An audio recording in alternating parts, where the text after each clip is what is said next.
Hey guys, how the hell are you? Coming at you for yet another iFAQ video. This is iFAQ number 31, and man, I gotta be honest with you. Like, the fact that this has gone on as long as it has, 31 of these videos, for you guys to say, you know what, I care about this dude's opinion, and to be saying that 31 times now, coming back over and over and over again with your questions, ready to ask, ready to get whatever bullshit spews out of my mouth. Basically, you know, you're saying to me that, hey, Arnold, that bullshit that you're spewing actually matters.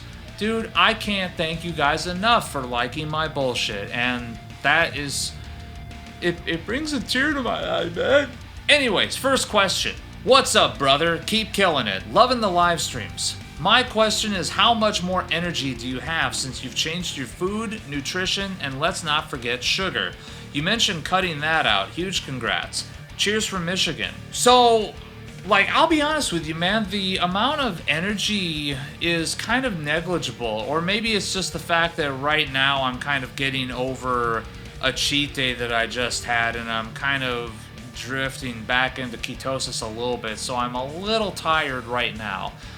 But I would say that the overall energy is a little bit negligible. I think, yeah, it's definitely an improvement. I do have a little bit more energy, but probably a better way of putting it is that from head to toe, I just kind of feel better. Not necessarily like super high energy, but a little bit more energetic, a little bit more just kind of stable.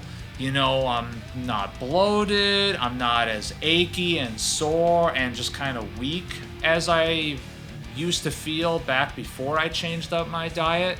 So if anything, I would say that's probably the biggest takeaway at the moment. That being said, probably ask me again in a couple weeks when I've been fully back in ketosis again for a little bit, and my answer might be different. What's up, my man? My question to you is, when buying a new guitar, what is something that people put way too much stock into? Pickups, for example. And or something that people don't put enough stock into. Wow, so what an incredible question. So I am very, very tempted to say that it's the pickups, because that is honestly something, dude, it can be changed. It's just one piece of the tonal puzzle. If you don't like how an instrument sounds, just swap it out. But I would probably honestly say looks. To me, people just care way too much about the looks of the instrument. And I know that that's fucking weird coming from the guy that has all these metal-shaped guitars, that owns the Unicorn Vomit Aristides back there, that has the hot pink and blue tiger striped roars.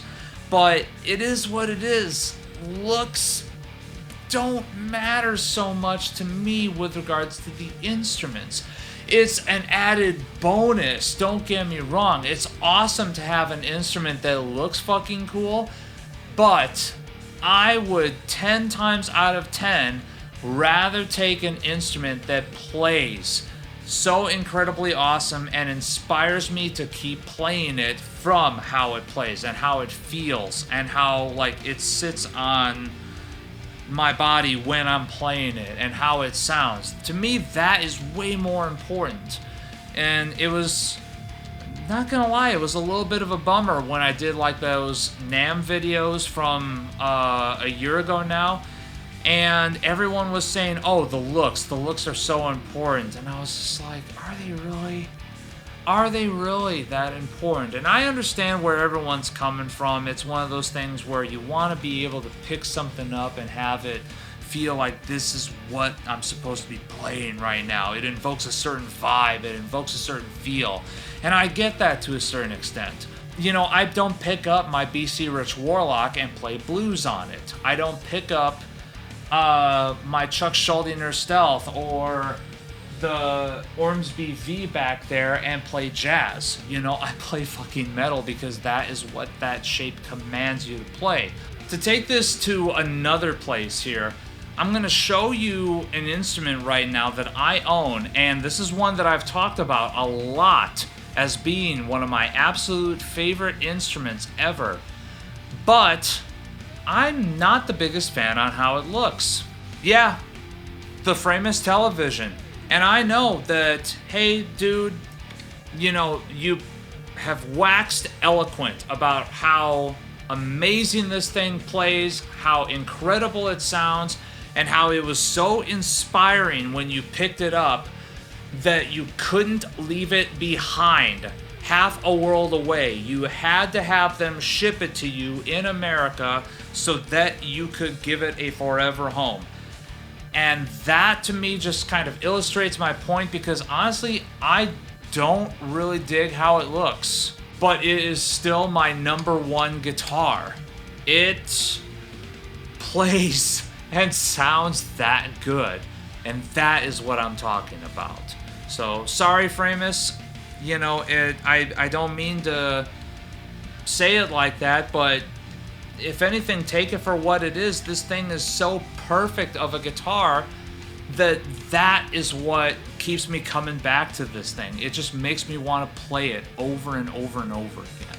And as for something that people should be putting much more attention into, I would like it if people had way more attention to detail when they are shopping for an instrument. I wish that people were looking over these things with a fine-toothed comb way more, and holding brands and holding stores and dealers accountable to any sort of defects that might be found. I think it's kind of funny that we're always in such a rush to buy the hot new thing that's coming out. A lot of times those hot new things, there's the occasional corner that's been cut. You know, I always complain about rough fretwork, for example. I think people need to hold a lot of these brands more accountable to something like that. I think, you know, tuning issues. People need to hold these brands more accountable to stuff like that. Because, yeah, you can find these little teeny tiny issues here or there, and a lot of people will say, well, that's not really that big of an issue. It doesn't affect me so much. But here's the thing. If you take it a step too far, I'm adding a set of EMG 707 TWX to my Schecter Omen 7. Think it's worth it? In my town in Nova Scotia, the best option for a 7M at my local store was that guitar. It was almost $800. I realize it's a $300 axe in the US. Horrible exchange rate. I love the build quality and how it plays, but the factory pickups are so muddy and echo if I even bump the guitar slightly that I haven't played it in a while. Too long didn't read, are those pickups a worthwhile upgrade to see if I like playing extended range before I step up to a premium brand? By the way, they were a gift from my wife who had no idea about the stacked coils, haha. So first off, kudos for the wife to getting those for you. That's really, really sweet of her. Absolutely, I think that that's a worthwhile upgrade for that instrument, because I am sharing your opinion that I think that those things are exceptional build quality for the price point that they sit at. It's a bummer the exchange rate kind of fucked you a little bit. But if you are looking for an awesome tonal upgrade, EMGs are honestly not a bad option at all. You know, I'll reiterate one time something I overheard a buddy of mine say. You know, that's the thing about EMGs. They can take any $300 guitar and make them sound like a $1,000 guitar. But that's also the thing about EMGs. They can take any $4,000 guitar and make them sound like a $1,000 guitar. There's just something about their consistency that they just tend to do that. But you have a $300 guitar, make it sound like $1,000. Favorite Dimarzio set? Oh man, you know, I'm gonna take the high road here and say that Okay, so I had a long answer that I had already recorded for this question, and then all of a sudden I had an epiphanous moment in my head where I was like, oh duh, I should fucking talk about this. Blazes. I love Dimarzio Blazes. And I know that a lot of people out there think that they're too muddy, or they're not really quite articulate enough compared to a lot of other extended range pickups that Dimarzio offers, but I fucking love these pickups because every time you put them in something that is like an 80s shred guitar or something extended range, like an Ibanez Universe model with the basswood body, it just sounds like mid to late 90s extreme metal perfection. So I'm gonna go with the Blaze. Fight me. What's your favorite riff and can you play it for us? What's your favorite riff and can you play it for us? What's your favorite riff and can you play it for us? What's your favorite riff and can you play it for us? I think I've made my point.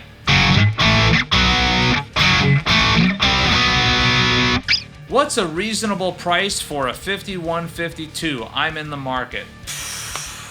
Honestly, man, a reasonable price for those amps should be about $500 to $600. I don't feel like they are worth more than that, and I'd love to dive really in depth about that, but I just don't have the energy right now. How long did it take you to grow out your hair? Oh God, when did I stop really cutting it? I want to say this is about 3 years worth of growth. I want to say, I'm not 100% sure, but yeah, I want to say this is about 3 years. Hey Arnold, I've had debates with my metalhead brethren over the years about who invented death metal. The prevailing belief seems to always land on Death's 1987 debut album Scream Bloody Gore. However, most seem to forget or not actually know that Possessed coined the term death metal in their 1984 demo and released 7 Churches back in 1985, or that Necrophage's debut album in 1987, Season of the Dead, was released 3 months before Scream Bloody Gore. To make things more complicated, all 3 bands had their first demos in 1984.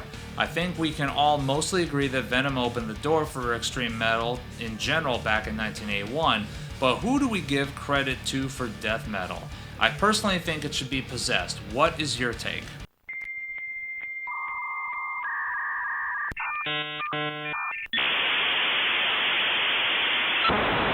I think we should just be listening to this awesome kick-ass music and enjoying it for what it is, and I know that that sounds like a cop-out, but that's because that is what it is. And don't get me wrong, I love pretty much all of the music that was mentioned, maybe not Necrophages so much, but like, I love Death, Scream Bloody Gore, obviously, I love Possessed, I love Venom. I am just of the opinion that I think we should just really enjoy the tunes, you know, and we don't need to debate things that don't really matter so much. I think like for like a type of music, for example, who invented what? Like if it's not 100% cut fucking dry, like who invented heavy metal? Tony fucking Iommi, that's who invented heavy metal. Then let's not even make an issue of it. I say, what the hell, let's put on a playlist of all of those albums and just hit shuffle and fucking enjoy our day. I see you play guitar in the classical position sitting down. Do you find it difficult to play an E-type body shape in that position? What is your least favorite guitar shape? So I don't find it difficult at all, honestly. I think it's rather comfy. I think certain E shapes, maybe the placement of the jack might have something to do with it. But I'll be honest, man, I mean, the jack placement in those instances where it's just something that's on the bottom of the guitar, kind of off to one side or another, like, if it's poking into me a little bit, it doesn't really bother me so much. But I would say, if anything, that's the only thing that might actually cause me to sort of shift the placement, so to speak. As far as my favorite guitar shape goes, man, there's so many. I would say, on a general basis, I would say like an X shape, a star shape. But if you wanted to get really specific in that, fucking I love the Iron Bird. And now it's time for this week's Troll of the Week. And this week's Troll of the Week is, honestly, wow, he's not the most original. This one is something that we've already dealt with in the past, but hey, let's just try a different take on it. Dude, you really own all that gear. $3,000 custom shop guitars and you can't even play properly. Why don't you invest more money in improving your lack of technique? Or do you only own an 8th string to hit only the F sharp string? Hey bro, thanks for chiming in. Good to see you in the comments section. How's your YouTube channel going? Honestly, man, this is something we've gone over before. Doesn't matter how much talent you have.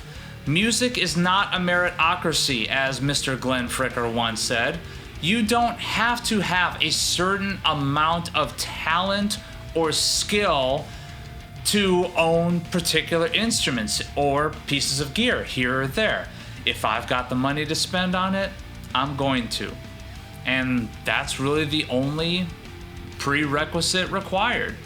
So thank you guys so very, very much for tuning in to iFAQ number 31.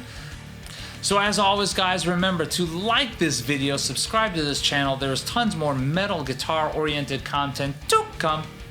And remember, please, take what you do seriously, but do not take yourself too seriously.